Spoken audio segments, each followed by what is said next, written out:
all of you have a good understanding of how we've been reimbursed in the past, and I'm sure you have a good sense for how we're going to be reimbursed in the future. I thought James Hinton yesterday morning, if you got to hear him, did a great job at describing how costs have evolved and how reimbursement's likely to evolve. So I won't repeat any of that, but I have a very simplistic view of both of those issues, so I'm going to share them with you. One is if, and you may have heard this someplace before, but if the price of oranges went up since 1945, the way the price of HealthCare did, they'd cost $134 a dozen. And if the price of eggs went up over that same time from 1945 to the present, they'd cost $55 a dozen. And the reason they didn't is because we'd stop buying those things if they cost that much. But with healthcare, and here's the cynical part, if you've got a brain tumor, you're not going to not pay for it. So we just took advantage of that for several decades until it got to the point where we are now, where there's no more money left. So we had to stop. And when you look at the charts about other countries and how much their costs are relative to ours, what I take from it is, if we didn't have to compete internationally when it comes to selling services and products, we probably still wouldn't be ratcheting down the way we are now on costs. So, cynical thought number one. The second one is, when we talk to payers, and I think about Mr. Hinton's 3 pillars that the American Hospital Association talks about in terms of the goals being to improve clinical outcomes and patient services, to deliver care to the community, and to reduce costs. When we talk to payers about those 3 pillars, the conversation goes like a cartoon I once saw, and it's got in it there's a dog and there's a man. And the man's talking to the dog, and there's a balloon over his head, and he goes, Bowser, we're going to go to the park. I'm going to meet my friend Jane. I'm going to throw a stick. You're going to go get it. And then, Bowser, we're going to go home, and I'm going to feed you. And then the balloon over Bowser is, Bowser, blah, blah, blah, blah, blah, blah, blah, Bowser, blah, blah, blah. So when we talk to payers, the conversation that I find that I'm having is, we talk a little bit about the quality of care, we talk a little bit about patient satisfaction, and then we spend the next 3 hours talking about our costs. So when I think about the work that we had to do in designing a replacement hospital, all those 3 pillars mattered, but they weren't equal in terms of driving the decisions that we made. Cost was just such a huge driver in really everything that we had to do. So I'll point out on in what we've done, how we consider those different variables. We started our planning for our campus in 2003 and developed a strategic plan that actually called for us to do a whole bunch of different things. But the most important one was the notion that we'd have to replace the existing hospital, which was about 100 years old at the time. And it was in downtown Princeton, surrounded by the community. And we were just having a difficult time in addressing changes in reimbursement, changes in how care was being delivered, changes in technology, pharmaceuticals, patient expectations, and how care would be delivered on the existing site. So we set out to build a new hospital. Originally, we wanted 50 acres so that we wouldn't run into the same problem that we had in the past, where there just wasn't an opportunity to grow. And we ended up, fortunately, just 3 miles from our old site, finding a new site that was 172 acres, which really gave us a terrific opportunity to do much more than simply replace the old hospital. The biggest discovery for me, things are moving too fast. The biggest discovery for me was that the hospital, that the building was not simply a good-looking container that could hold people and technology, but that if we really designed it properly, it would help us achieve what were really driving objectives of ours. That if we did it properly, we'd be able to reduce the cost of care, we'd be able to reduce infections, we'd be able to reduce errors, reduce falls, improve satisfaction, improve financial performance, and errors, and a host of other really important drivers. So those became our overarching goals, and we used to keep a list of those goals in the front of the room during every design meeting that we had, so that we could satisfy ourselves that what we were doing wasn't, the decisions we were making were in fact satisfying those overarching goals that we had for the building. This picture has absolutely nothing to do with what I'm talking about, but it looks great, and it's what you see when you first come into our hospital. This is a picture of the new hospital. We actually opened it 2 years ago. The hospital itself cost $522.7 million. And it turns out that we have isolated a 50-acre section of the campus for the acute care hospital and some other related activities. And I have to show you a picture of that because we spent so much money on it.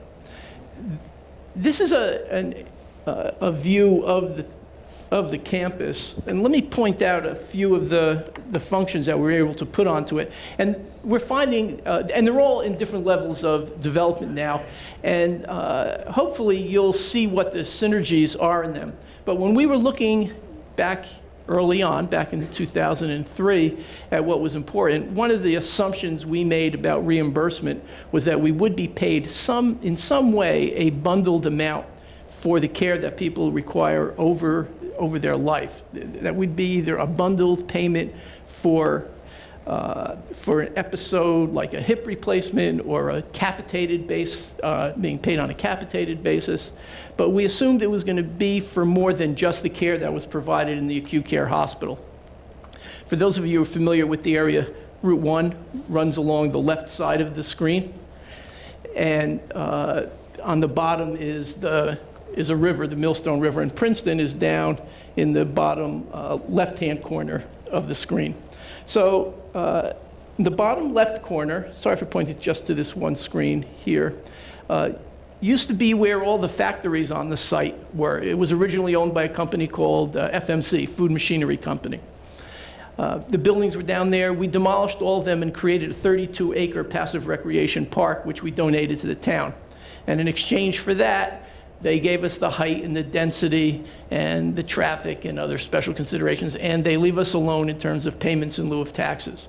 And I'll get to taxes in a minute. Next to that, this building that looks like a train that came off the tracks is a 200-bed skilled nursing and subacute facility, developed, owned, and operated by a for-profit company. They've been open for about 2.5 years. Next to that, to the right of it, is a 315-unit age-restricted independent living complex that's also being developed by another for-profit company. The building is sort of in the middle here.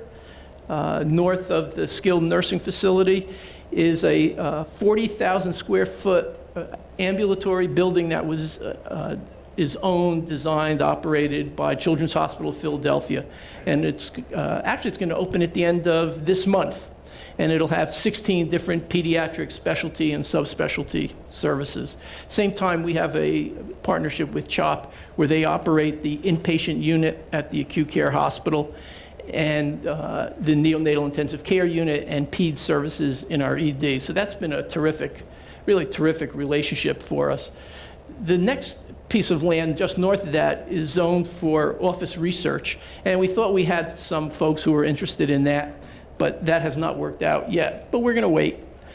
North of that is 106 assisted living units being developed by another for-profit group. And then north of that, there's an adult daycare of about 13,000 square feet and a child daycare of about the same size. Some of those folks are still going through the approval process. And then to the left is that 50-acre parcel for the acute care hospital. So we opened with 236 single patient rooms. And the idea in the design of the building was that the mechanical systems on the roof would serve as an interstitial floor, and then if demand warranted it, we'd be able to add an additional 2 floors in pretty short order, bringing it up to about 360 beds. I don't know what the odds of that are, but there was just so much uncertainty in reimbursement and so much uncertainty in terms of how our competitors were responding to the changes for us to be too bold in predicting. We also decided that it wouldn't be wise to put in a lot of shell space because shell space costs a lot of money. Not as much as the regular space, but we spent $765 a square foot on the building. And even if it was a third of that, it would be pretty costly. And again, we were just too uncertain about how likely it was that we would need additional beds. Of all the expansion capabilities we've built in, I think that one is the least likely for us to take advantage of. Now you see the curve part, that's the patient tower. The square behind it is radiology, operating rooms, emergency department. And then the building, the rectangle off to its right, it was an existing building that we repurposed. It's about 160,000 square feet, and it has clinical lab, pharmacy, our education center, administrative offices, and a few other spaces. And then this little cube at the end is a 50,000 square foot fitness and wellness center, which we jointly own with another for-profit company. And this rectangle that's coming out perpendicular to the curve is a 150,000 square foot medical office building that is owned and was built and operated by Trammell Crow. So we take some space in the building, but most of it's rented by physicians on our medical staff. And when we were deciding what space to put in there, we put things that we thought, we sort of had this image in our mind of Wawa's where you could just run in and get milk and you didn't have to hassle with the whole supermarket. So we designed it with some ambulatory radiology and clinical services on the first floor that were ours. We put in a sleep lab on the second floor instead of putting it in the building, because we figured in a couple of years, sleep lab services will probably be provided to people in their home. So we'd like to get out of the space by that point. So we have a short lease on that. And then we have our ambulatory surgery building facility in that building because we do it as a joint venture with our medical staff, with some of the members of the medical staff. And because of the way the financing rules are written, it couldn't be in the hospital, except when you're inside the building, it feels like it's in the hospital because it's on the same floor as the inpatient operating rooms. This area off to the left of the medical office building is a power plant that was built and is operated by NRG. And they use natural gas to produce steam, chilled water, and electricity. We have a field of solar cells over in that middle space on the map. And that's been really great in improving the redundancy and the security that our patients have in terms of maintaining power and in reducing our energy costs. And I'll get into that a little bit more in a moment. I keep making the point about whether the partners that we had were for-profit or not-for-profit. Because it meant a lot to the county and it meant a lot to the state in terms of getting all the approvals we needed to get this done. The other fact is, because this site now produces more in tax revenue for both of them than it did when the entire site was owned by a for-profit company. Again, that leaves us alone in terms of having to pay some form of payments in lieu of taxes. CHOP is the other not-for-profit. The other advantage we found in working with the for-profits is they have this model. They know exactly what they're going to do, how they're going to do it, how much it's going to cost. how long it'll take to get up, and where they're going to get the money. And when we, to give you the sense of the timing of our project, when we put that first beam up on the hospital, was the day that the market crashed. So it was an iffy time, and the for-profits had an easier time than others in accessing capital. So that's really worked out, or is working out terrifically well for us. We also have the ability to expand the services that are in this square part, the ORs and the ED and radiology in particular, out in this direction. So we've already designed it, and we're ready to go if that became necessary. And of all the expansion that we could imagine, that I think is the most likely. And then we also got approvals when we were doing the master site plan to build another 150,000 square foot medical office building and a garage. We have all surface parking now, and we'd build the other medical office building over here. The odds of doing that are somewhere near zero, because from the time we announced that we bought the site until now, there have been 3 medical office buildings that have been built by others around us. And every office building in the area now has like spray painted on the bottom of their sign, medical office space available. So there's been a lot of growth in that. And for us as an enterprise, that's fine, because first of all, we hate renting space to doctors because of all sorts of things. And they don't like renting it from us either. So to be out of that relationship is just a wonderful thing for us. All we want them to do is use our hospital. We want it to be convenient for their patients. We wanted to have one medical office building that was attached, very well attached, in fact, to the hospital, so that those specialists that have to run back and forth all day can do that efficiently. But other than that, couldn't be happier not to be renting space to physicians.